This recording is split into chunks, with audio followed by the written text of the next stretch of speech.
Hello Ramblers! So this week we are talking about things we are passionate about or things that have had a very profound impact on our lives. I remember talking about this with Dan and Alex, so James and Brendan, if you haven't heard, that is the topic. So, I am passionate about writing. I wanted to be a novelist since I was around the age of 7. I was always really into reading. Ever since I learned how to read, I've been devouring every book that I could get my little hands on, and that eventually just led to me wanting to write books of my own. So I actually have on my iPod a list of the books that have had the most profound impact on my life. Okay, and it's the top 5 books that have had the most impact on my life. So I'll start with number 5. Number 5 is The Lion, the Witch, and the Wardrobe. I'm not as big a fan of C.S. Lewis as I was when I was 7, 8 years old, but The Lion, the Witch, and the Wardrobe, I do believe, is the first fantasy book I ever read, and I write fantasy, so I guess that love of other worlds and fantasy creatures must go back to C.S. Lewis and The Lion, the Witch, and the Wardrobe. Number 4 is Jane Austen's Pride and Prejudice.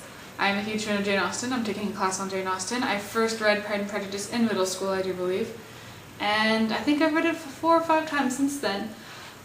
Needless to say, it has affected my writing a great deal, and she's kind of a personal hero. She spent her life writing instead of marrying and making children like all of the other women of her time period did, and I think that is pretty amazing of her. Number 3. This, I think, is the book series that first ever made me want to be a writer, and that is the Nancy Drew series. Yeah, that's all I'm going to say about that. The first novel I ever tried to write was actually basically a rewrite of Nancy Drew, and that was when I was in 5th grade. So, number 2 is the Lord of the Rings trilogy. Lord of the Rings trilogy, I think, is what made me fall in love, like hardcore love, with epic fantasy. Obviously before that I had read other fantasy, but like, oh my gosh, reading the Lord of the Rings, I knew what I wanted to write for the rest of my life. I actually cried after reading the last book, not because the ending was particularly sad. I mean, it wasn't exactly the happiest ending in the world either, but I was crying because it was over. That's why. And I guess it's just providence that I should love Lord of the Rings, because I finished reading the first book like literally right before I saw the trailer for the first movie. So it was providence, it was destiny.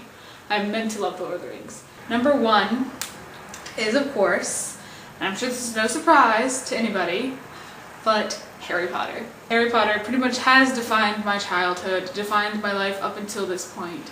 I started reading it in 5th grade when I was only 9 or 10 years old. I can't be sure. It was like the summer before 5th grade. And my family, my little sister and my mother and I, we would all like come together and like huddle on my mom's bed, and my mom would read to us Harry Potter. And that is basically like the most cherished memories of my childhood. So Harry Potter became a very special thing to me, a time for, it symbolizes like family bonding and the relationship that I have with my sister and my mother, and I don't think I would be as close to them if it wasn't for Harry Potter. The 7th book came out, and it was right after I graduated high school. The end of Harry Potter kind of symbolized the end of my childhood as well, and now the second part of Deathly Hallows is going to come out the summer after I graduate from college, so also kind of another, this really feels like the end of my childhood a lot more so than the end of high school did. So it's like the end of Harry Potter, the end of my childhood. Alright, Dane, I hope you get your video up soon. I hope everything is better with you. Brendan, I will see you on Saturday, and Alex on Sunday. Can't wait to see what you are passionate about. Same with you, James, for your Tuesday or Jams Day video.